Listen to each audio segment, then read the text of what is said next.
My CEO sent me a photo at midnight and asked, "Do you think it's beautiful?" Hello, I'm Matthew. I'm 30, a marketing analyst at Meridian Tech, and I've always been the kind of guy who stays in the background. Not the rising star in meetings. Not the one executives notice at company events, but I watch. I listen. I notice things others miss. I grew up in Portland, son of 2 teachers.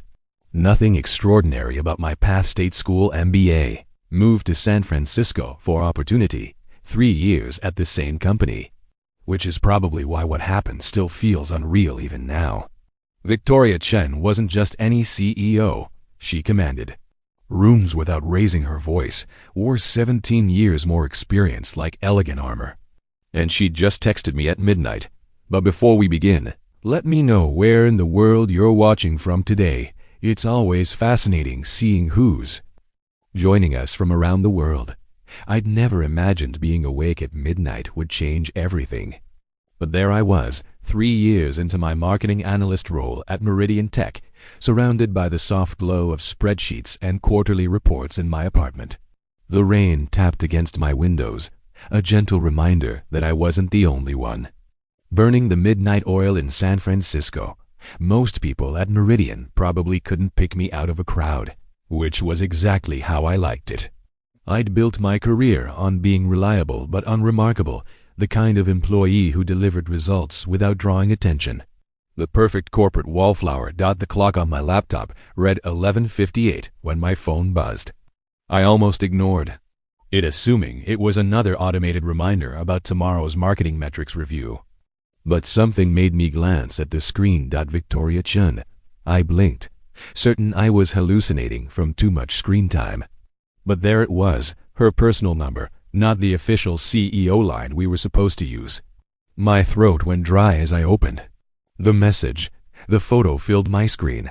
Rain-streaked glass transforming city lights into watercolor blurs of gold and silver, captured from what had to be her Pacific Heights apartment. Below it, 5 words that felt heavier than they should. Do you think it's beautiful? I set my phone down, picked it up again. In 3 years, I'd never exchanged a personal message with Victoria Chen. In meetings, she was always the composed CEO in tailored blazers and elegant jewelry, her presence filling any room she entered. She wore her accomplishments like perfectly fitted armor. Stanford MBA, youngest female CEO in the tech sector, the architect of Meridian's transformation from startup to industry leader, the Victoria Chen I knew from work would never send. A late-night photo of rain-blurred lights. She wouldn't ask an ordinary analyst about beauty, would she? I studied the image again, noting how the camera had caught that liminal moment between night and true darkness when the city seems to hold its breath. The rain trails created patterns that reminded me of tears or maybe shooting stars. There was something vulnerable in the composition, something lonely. My fingers hovered over the keyboard. I typed out, "Yes, it's beautiful," then deleted it. Too simple, too safe. I tried again. The contrast between light and shadow is striking. Delete. Too technical, like a marketing analysis. Minutes ticked by as I crafted and erased response after response. The cursor blinked accusingly, reminding me that somewhere in her pristine Pacific Heights apartment, Victoria Chen was waiting for my answer. The woman who commanded boardrooms and shaped corporate destinies had reached out across the darkness to ask my opinion about beauty. I closed my eyes, remembering how she'd looked earlier that day, standing by the window during our department review. For just a moment, when she thought no one was watching, her perfect posture had softened. She'd touched the glass with one elegant hand, gazing out at the fog rolling in. I glimpsed something then, a flicker of yearning maybe, or simple human tiredness, before her CEO mask slipped back into place. My fingers moved across the keyboard, typing what I felt rather than what I thought I should say. Beauty. Lives in unexpected moments. In rain-transformed windows and city lights that blur like watercolors. In the space between what we show the world and what we whisper to ourselves at midnight. I stared at those words, my thumb hovering over send. This wasn't the kind of message you sent to your CEO. It crossed lines, erased boundaries, acknowledged things we weren't supposed to notice. Once I pressed send, our carefully maintained professional distance would shift into something else, something undefined and potentially dangerous. The rain continued its gentle percussion against my windows. Somewhere in the city, Victoria Chen was waiting for my response, perhaps standing at her own Rain Street window. I thought about deleting everything, sending something bland and forgettable, maintaining the safe corporate distance we'd always kept. My thumb hovered over the send button, trembling slightly. Whatever happened next would reshape everything: our professional relationship, our careful boundaries, perhaps even our lives. The weight of that choice pressed against my chest like a physical thing. You know those moments when you can feel the future balancing on a knife's edge. When you know, bone deep, that you're about to step off a cliff into unknown territory. That's where I found myself at 11:58 on a rainy Thursday night.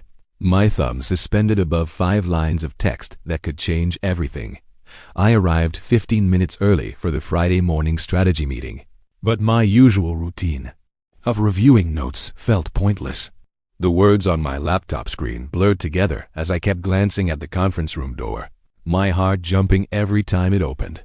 Last night's rain had given way to morning sunshine, but I could still feel the weight of those midnight messages between us. I hadn't slept much after pressing send, alternating between checking my phone and staring at the ceiling.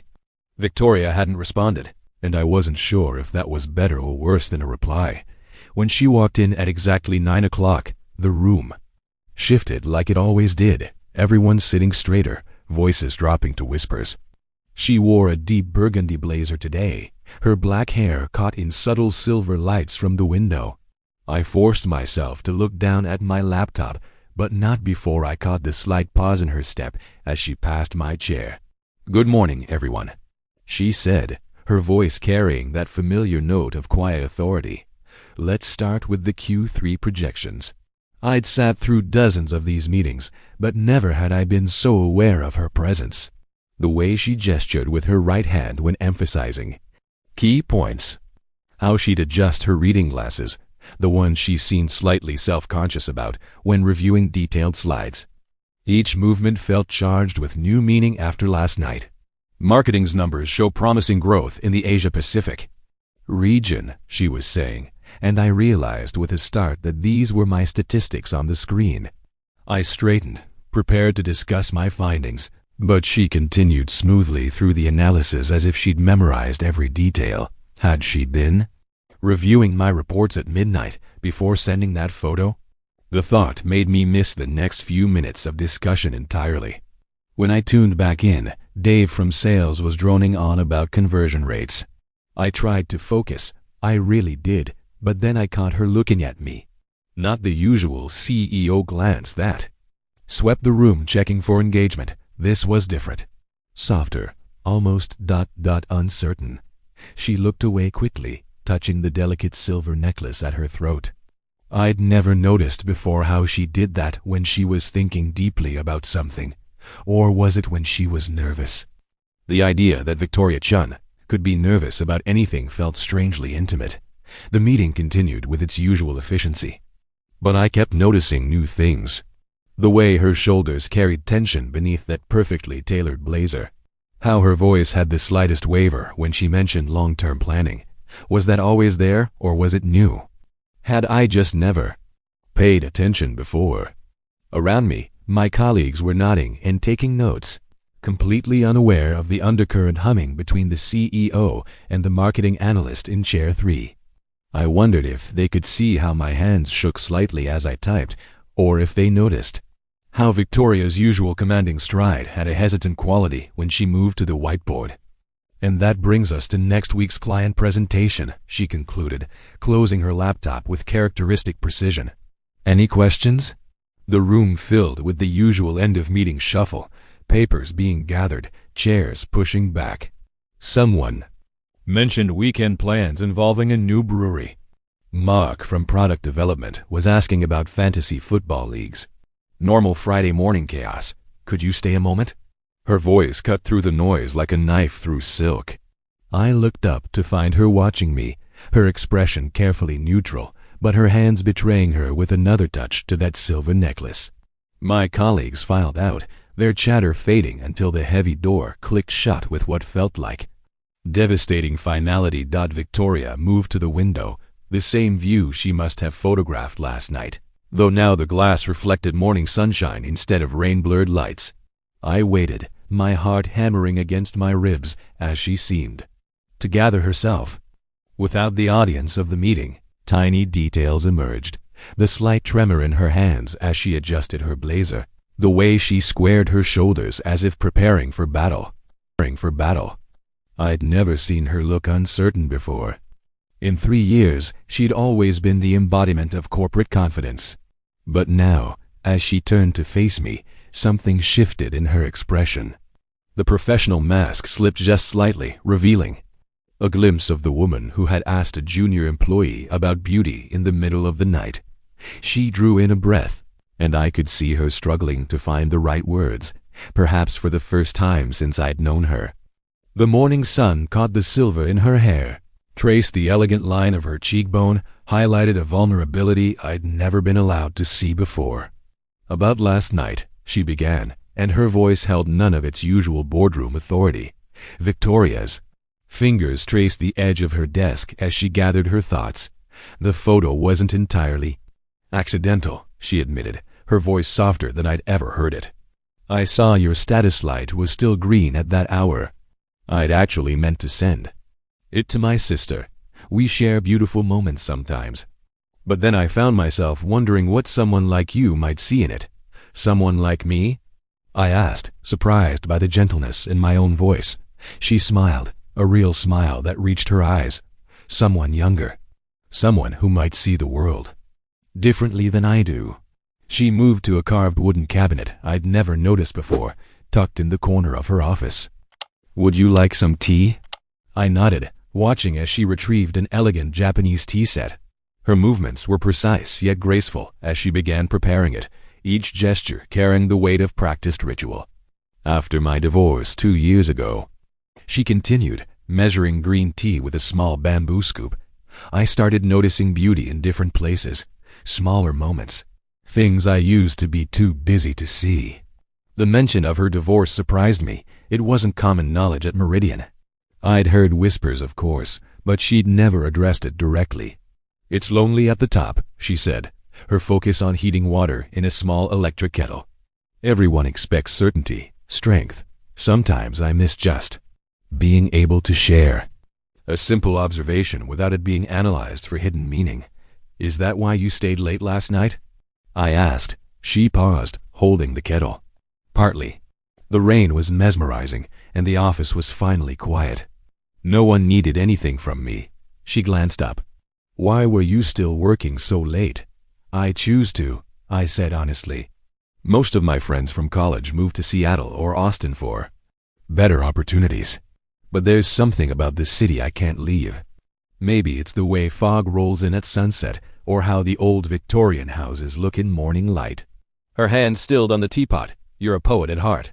More like a terrible romantic, I admitted, watching as she whisked the tea into a pale green froth. The ceremony continued in comfortable silence. Outside her window, afternoon light filtered through high clouds, softening her features. Without her usual boardroom presence, she looked younger somehow, more accessible. I noticed a few strands of hair had escaped her elegant twist, curling against her neck. When she handed me the delicate ceramic cup, our fingers brushed. Neither of us pulled away immediately. The contact lasted only seconds, but I felt it echo through my entire body. Her eyes met mine over the rim of the cup, and I saw something there. Uncertainty, perhaps. Or possibility. How is it? She asked softly. Beautiful, I said, and we both knew I meant more than just the tea. We talked for what felt like minutes, but must have been hours. The sun shifted across her office floor, painting everything in deepening gold. She told me about growing up in Taiwan until age 7, about her daughter at Berkeley studying environmental science, about lonely dinners in her Pacific Heights apartment. I shared stories about my grandmother teaching me to cook, about photographing the city at dawn, about finding peace in small routines. When I finally glanced at my watch, I was shocked to see sunset approaching. Victoria noticed too, standing to look out her window at the changing light. I should probably go, I said reluctantly, though neither of us moved. There's something else I'd like to show you, she said, turning back to me. The roof garden. It's my secret retreat, hardly anyone knows about it. She hesitated, touching that silver necklace again. After Tuesday's board meeting, if you'd like to see the view... The invitation hung between us, technically professional, but charged with unspoken meaning. A boundary was being offered, waiting to be crossed. 4 days stretched like taffy, each hour a careful dance of professionalism. In meetings, Victoria was the same commanding presence she'd always been, but now I noticed the subtle ways her armor shifted. How she'd touch her necklace when deep in thought, or the way her voice softened almost imperceptibly when addressing me directly. Tuesday's board meeting felt endless. I watched from my seat along the wall as Victoria fielded increasingly aggressive questions about our quarterly projections. She handled each one with remarkable poise, never letting her composure slip even when Harrison from finance tried to interrupt her third time in 10 minutes. If you'll refer to page 47, she said, her tone patient but firm, you'll see the market analysis supports our strategic pivot. Her fingers traced the rim of her water glass, a tell I'd never noticed before today. The numbers aren't just optimistic. They're conservative given the sector's growth trajectory. The wall clock ticked past 7 o'clock when she finally concluded the meeting. Board members gathered their papers, some still grumbling about risk assessments. I stayed in my chair, pretending to review my notes while others filed out. Only when I glanced up did I catch Victoria's eye. She gave me the smallest nod toward the elevator before turning to address a final question from the CFO. 5 minutes later, we stood side by side in that elevator, watching floor numbers climb. The silence between us felt electric, charged with everything unsaid. Her perfume, something citrusy and warm, filled the small space. Neither of us spoke until we reached the top floor. This way, she said softly, leading me through a service door I'd never noticed before. A flight of stairs later, she produced a key and unlocked another door that opened onto something completely unexpected. The roof garden was stunning. Potted trees created natural pathways between hidden seating areas. Climbing vines wrapped around trellises and carefully tended flower beds added bursts of color. But what took my breath away was the view. The entire city spread out before us, stretching toward the horizon where the bay glittered in the evening light. I turned to share my amazement with Victoria, but the words died in my throat. She was different here, transformed. Her shoulders had relaxed, and she was slipping off her formal blazer, draping it over her arm to reveal a simple silk blouse underneath. Even her posture changed, less CEO, more herself. This is where I become just Victoria, she said, confirming my observation. She walked to a corner overlooking the bay, and I followed. I found this place during my first month as CEO. I'd had 3 back-to-back crisis meetings. My daughter wasn't speaking to me because I'd missed her poetry reading, and I desperately needed somewhere to breathe. The setting sun painted everything in soft gold, including the silver strands in her hair she never bothered to hide. How often do you come up here? I asked. Not as often as I should. She leaned against the railing, looking out over the city. But whenever the weight of expectations becomes too heavy. Sometimes I bring work, but mostly I just exist. No one expects anything from me here. I understood suddenly that I was seeing something rare, Victoria Chen, without her carefully constructed walls. Not the untouchable executive who commanded boardrooms, but a woman seeking genuine connection. Someone who sent late-night photos of rain-streaked windows because beauty should be shared. The sky darkened gradually, stars appearing one by one. Above us, Victoria moved closer, her arm nearly touching mine on the railing. I noticed the photography on your desktop wallpaper during our last one-on-one, she said. That sunrise over Coit Tower, you took that? You remember that? I asked, surprised. Yeah, I did. I spent 2 hours that morning waiting for perfect light. Tell me about it, she said, turning to face me. What makes someone wake up that early just to catch one moment? In the gathering dusk, her eyes were soft with genuine curiosity. The distance between us felt both vast and infinitesimal. Professional boundaries stretched tissue-thin by shared confidences and the cared intimacy of this hidden garden. I didn't plan to keep meeting Victoria on the roof garden, but somehow it became our unspoken ritual that week. Each evening started with the pretense of work discussions, project updates, or strategy reviews that could have easily been handled over email. We both knew they were just excuses. Wednesday evening found us surrounded by takeout containers from her favorite Thai place on Polk Street. Victoria sat cross-legged on one of the garden's wooden benches, her usual corporate polish softened by casual posture and genuine laughter.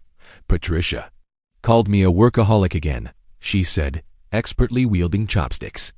My own daughter, can you believe it? She's probably right, though. Last time she visited, I took 3 conference calls during our lunch. Victoria's eyes crinkled with self-deprecating humor. She told me I needed an intervention. Maybe. She wasn't wrong.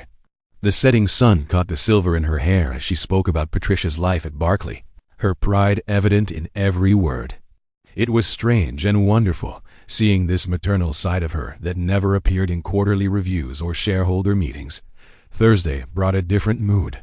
Victoria had arrived carrying 2 glasses and a bottle of wine, her expression suggesting she needed the fortification. We settled into our usual corner, the bay spread out before us like a painting. The board dinner last night was exhausting, she confessed, swirling her wine. Everyone assumed I'd bring my husband, former husband now, not that they bothered to ask. The wives' table was full of sympathetic looks I didn't want. She took a measured sip. Being exceptional is its own kind of prison, you know. Every decision, every success has to be twice as impressive just to justify my position. One mistake and they'll say it proves women can't handle this level of leadership. Her vulnerability invited mine. I told her about feeling caught between worlds, too experienced now to relate to the entry-level analysts who filled happy hours with startup dreams, but too young to command real respect from management. How I'd grown cautious, watching bolder colleagues take risks that built careers while I remained safely invisible. I feel stuck, I admitted, like I don't quite fit anywhere anymore. Victoria set down her glass, turning to face me fully. The intensity of her focus made my heart skip. She listened like every word mattered, asking questions that showed she truly understood. Not just hearing, but seeing me. By Friday evening, these meetings felt as essential as breathing. Fog rolled in from the bay while we talked, wrapping our rooftop sanctuary in layers of gray intimacy. The moisture in the air made Victoria's perfume more pronounced, a complex scent that reminded me of old libraries just before a storm breaks. She stood closer than usual at the railing, close enough that I could feel the warmth radiating from her silk-clad shoulder. The fog thickened until the city below disappeared completely, leaving us suspended in our own private world. The usual barriers, age, position, propriety, seemed to dissolve with the vanishing skyline. Sometimes I forget what this feels like, Victoria said quietly. What does? Being seen, really seen. She turned slightly, her arm brushing against mine. Not as a CEO, or someone's ex-wife, or even Patricia's mother. Just knee. The fog swirled around us, carrying the salt tang of the bay and the whispered possibility of something more than friendship. I watched a droplet of moisture trace down her cheek, fighting the urge to brush it away with my thumb. The fog continued to thicken around us, turning our rooftop sanctuary into an island floating above San Francisco. Victoria moved toward the railing, her silk blouse catching droplets of moisture that made it cling softly to her shoulders. I followed, drawn by some force I couldn't name, until we stood side by side looking out into the gray nothingness, our hands rested on the cold metal rail, inches apart. I could feel the warmth radiating from her, smell that intoxicating perfume that had been driving me to distraction all week. The city lights below flickered like distant stars through the mist. "This is probably unwise," Victoria said, her voice barely above a whisper. The words seemed to hang in the damp air between us, heavy with meaning. "Probably," I agreed, but neither of us moved away. If anything, the space between us felt smaller, more charged with possibility. She turned to face me fully then, and I saw something vulnerable in her expression, a questioning look that searched my face for any trace of hesitation or regret. The CEO mask had completely fallen away, leaving just Victoria. Beautiful and uncertain in the gathering darkness. My hand moved before I could second-guess myself, fingers reaching out to gently touch her cheek. Her skin was cool from the fog, but impossibly soft. Victoria's breath caught audibly, and I felt the slight tremor that ran through her at the contact. Time seemed to stretch and slow. Every second weighted with the complexity of our situation. 17 years of age difference. The delicate power balance between CEO and employee. Both our careers balanced on this knife edge of attraction. The rational part of my brain screamed about risk assessment and professional boundaries, but I couldn't make myself care. "Tell me to stop," Victoria whispered, even as she leaned into my touch, her cheek pressing more firmly against my palm. The movement sent electricity through my entire body. I had spent 3 years watching her from a safe distance, admiring her strength and grace while bearing any hint of attraction under layers of professional respect. Now, with her warm skin under my fingers and her dark eyes fixed on mine, all those carefully constructed walls crumbled. "I don't want you to stop," I said, my voice rougher than intended. "But I need to know this isn't about power or loneliness." Or, she lifted her hand, pressing one elegant finger against my lips, effectively silencing my doubts. The touch was featherlight but decisive, just like everything else about Victoria. "It's about you seeing me," she said softly, her fingers still resting against my mouth. "Really seeing me. Not the title, not the corner office, just Victoria." The simple truth in her words struck deep.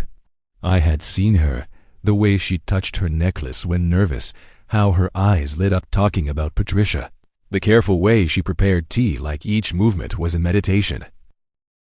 I'd noticed 100 tiny details that had nothing to do with quarterly reports or market strategies. Victoria's fingers slipped away from my lips, tracing a gentle line down to my jaw.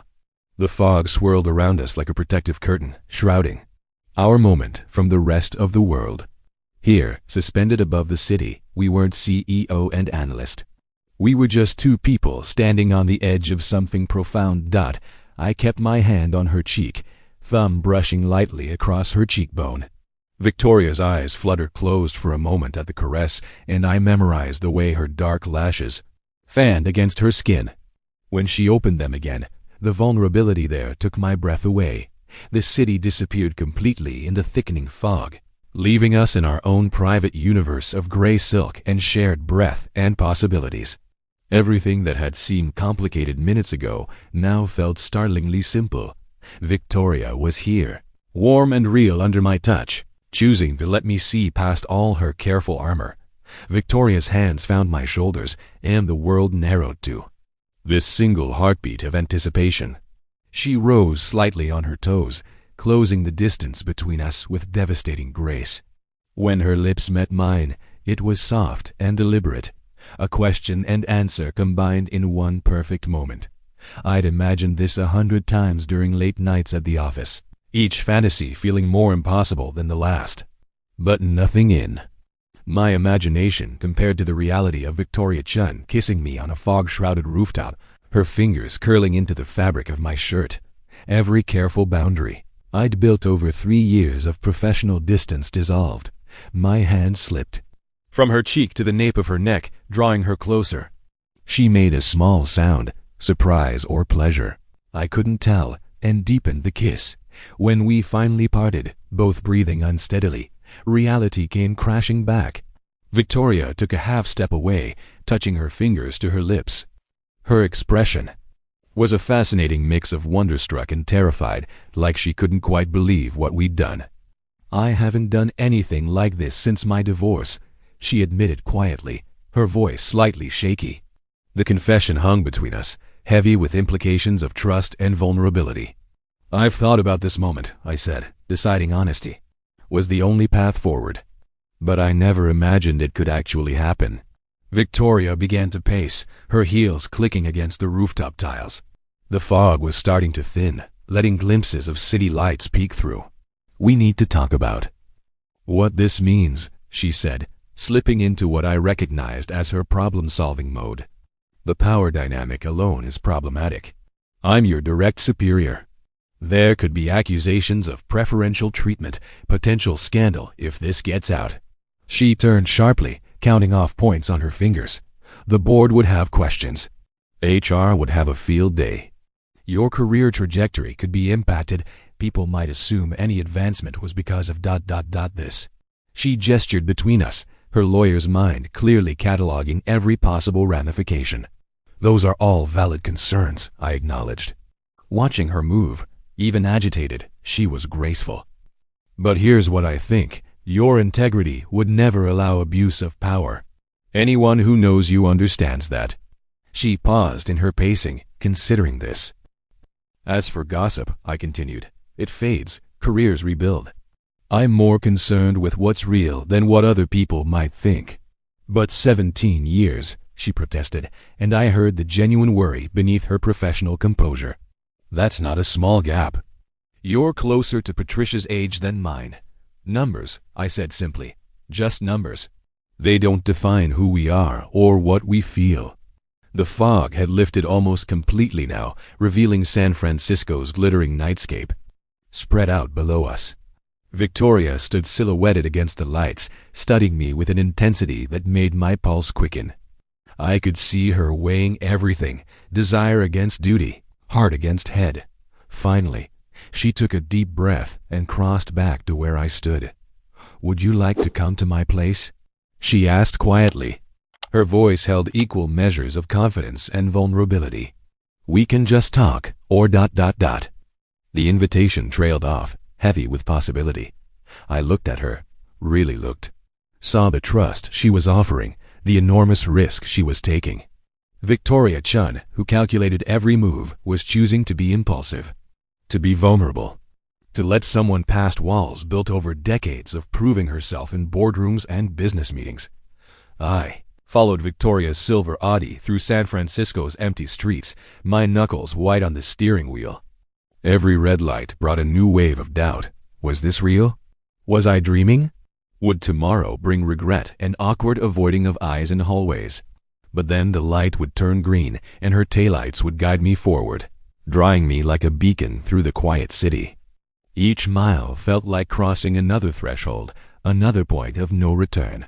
Her building in Pacific Heights was exactly what I should have expected, understated elegance, classic lines, the kind of place that whispered money rather than shouted it, just like Victoria herself. The valet greeted her by name, and I caught his carefully neutral expression as I handed over my keys. He'd probably seen countless late-night visitors, each story not his to question. The elevator ride to the 12th floor was silent, charged with everything we weren't saying.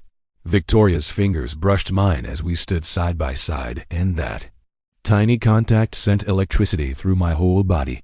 But it was when she opened her apartment door that all my assumptions shattered. I'd imagined something stark and minimalist, all clean lines and empty surfaces, like her office. Instead, I walked into warmth. Bookshelves stretched floor to ceiling, crammed with volumes ranging from corporate law to poetry collections.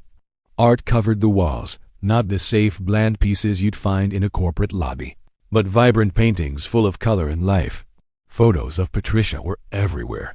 Graduation shots, candid moments, mother and daughter laughing together on what looked like a beach vacation. A drafting table sat in one corner, architectural sketches spread across it. A half-finished puzzle dominated the coffee table. Walking deeper into the space, I spotted a violin case, a stack of cooking magazines, potted herbs thriving in the kitchen window. This wasn't the apartment of Victoria Chun, CEO. This was simply Victoria's home. and every corner of it revealed another facet of her I'd never known existed. "Wine?" she offered, already moving to open a bottle. Her movements were quick, almost nervous. I wondered if she was regretting letting me see this much of her real life. "Yes, please," I said, though we both knew we were too aware of the moment's wait to actually drink much. Victoria handed me a glass and curled up on the sofa, tucking her feet under her in a gesture so casual and intimate it made my heart ache. Without her CEO armor, the tailored blazer, the heels, the carefully maintained distance, she looked younger, more vulnerable. The soft lamplight caught the silver threads in her hair, making them shine like starlight. "Listen," she said suddenly, setting her barely touched wine aside. "I need to say something." She took a deep breath, and I saw her gathering courage. "Tomorrow, if you want to pretend this never happened, I'll understand. No consequences, no awkwardness, I promise." The words hit me like a physical blow, not because she was offering an escape route, but because I could hear the cost in her voice. How many times had she been hurt? How many people had taken the easy way out when faced with the reality of who she was? I set my own glass down and moved closer, close enough to see the slight tremor in her hands. "Can I tell you something?" I asked. When she nodded, I continued. "For 3 years, I've been noticing things, little details. The way you bite your lip when you're concentrating hard on quarterly reports. How your whole body shakes when you really laugh, which is rare enough that I've counted every time I've seen it happen. 12 times in 3 years, by the way." Her eyes widened slightly, but I wasn't done. "I notice how you drum your fingers. During boring presentations, always your right hand, always in patterns of 3. How you touch your necklace when you're nervous, but trying not to show it. The way you tilt your head slightly when someone surprises you with a good idea. Why are you telling me this?" she whispered. "Because I've spent 3 years pretending not to see you," I said simply. Pretending I wasn't cataloging every detail, every moment. Pretending I didn't light up inside every time you remembered some small detail about me, or asked my opinion in meetings, or smiled that particular smile that means you're actually amused and not just being polite. I reached out, gently taking her hand. "I don't want to pretend anymore." Victoria's eyes shone with unshed tears as she processed my words. Her fingers tightened around mine, and I saw the moment she let herself believe me, really believe that I saw her. All of her, not just the carefully constructed facade she showed the world. Victoria stood, her hand still in mine, fingers interlaced. The city lights through her windows cast gentle shadows across her face as she looked down at me. "I'm 17 years older than you," she said softly. It wasn't quite a question, but I heard the weight behind it. One final checkpoint, one last chance to acknowledge the complexity of what we were choosing. "I know," I replied, meeting her gaze steadily. My thumb traced small circles on her palm. "And I don't care. Do you?" Instead of answering with words, Victoria tugged gently at my hand. I rose, following as she led me down a hallway I hadn't explored. Family photos lined the walls, more glimpses of the private life she kept separate from Meridian Tech. We passed a home office, a guest room. Before stopping at the last door. "Here," Victoria paused. Moonlight spilled through a window at the chilled hall's end, turning her black hair to midnight silk. She turned to face me, one hand resting on the door handle. "Are you certain?" she asked, her voice barely above a whisper. Even now, she was giving me an escape route, a chance to retreat to the safety of our professional roles. I stepped closer, close enough to catch the familiar scent of her perfume, bergamot and cedar, but softer now, mixed with something that was purely Victoria. My hands found her waist, drawing her against me. "Certainty isn't about numbers," I murmured, watching her eyes darken.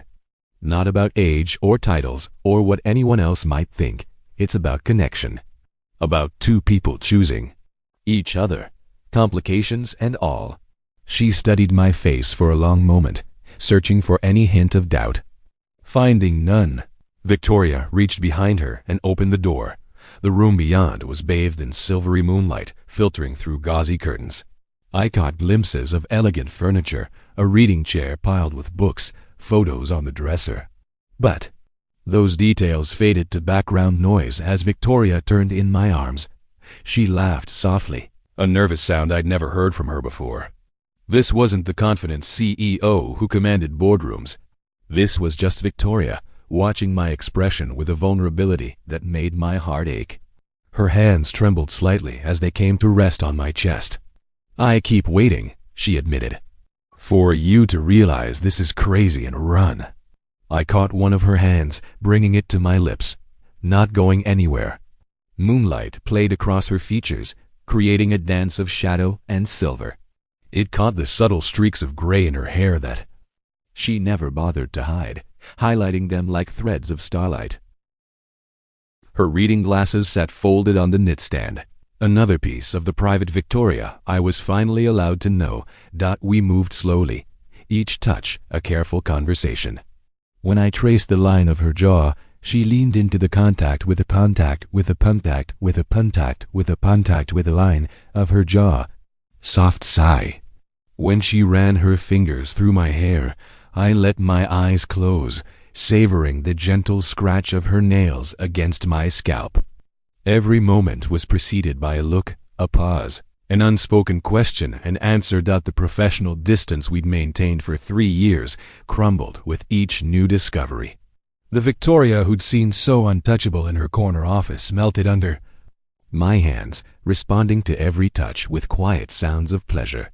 When she whispered my name into the darkness, it wasn't my title or last name, the way she'd always addressed me at work. It was my first name, spoken like a promise, like something precious she'd been saving. "Matthew," she breathed against my neck, and the simple intimacy of it nearly undid me. I'd spent 3 years watching her from a careful distance, admiring her strength and grace while assuming she was as unreachable as the stars. Now she was. In my arms, all pretense stripped away, showing me a truth that had nothing to do with corporate hierarchy or social expectations.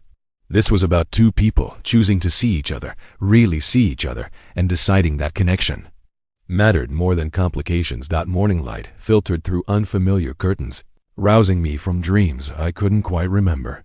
The first thing I registered was movement, soft footsteps, the whisper of fabric, a drawer closing. My eyes adjusted slowly to the elegant bedroom that had felt almost magical in last night's moonlight. Victoria stood at her dresser, already transformed into the CEO I'd known for 3 years.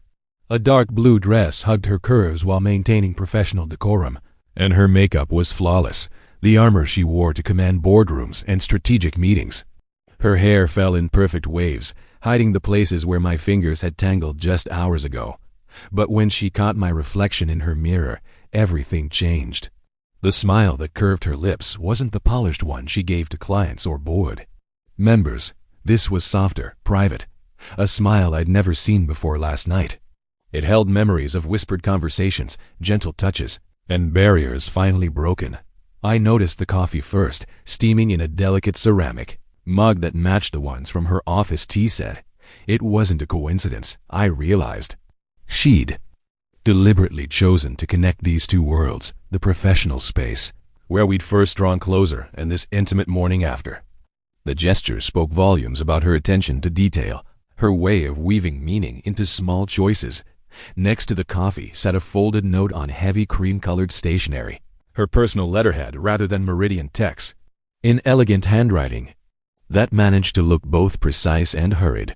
She'd written 2 simple words: "No regrets." We didn't speak much as I gathered my clothes from where they'd landed last night. Some moments are too delicate for words, too new to risk examining too closely. Victoria moved around her bedroom with practiced efficiency, adding small touches to her appearance, earrings, a subtle necklace, the final elements of her professional persona. "I have an 8 o'clock meeting," she said finally, adjusting her blazer in the mirror. "Can't cancel, it's with the board's finance committee."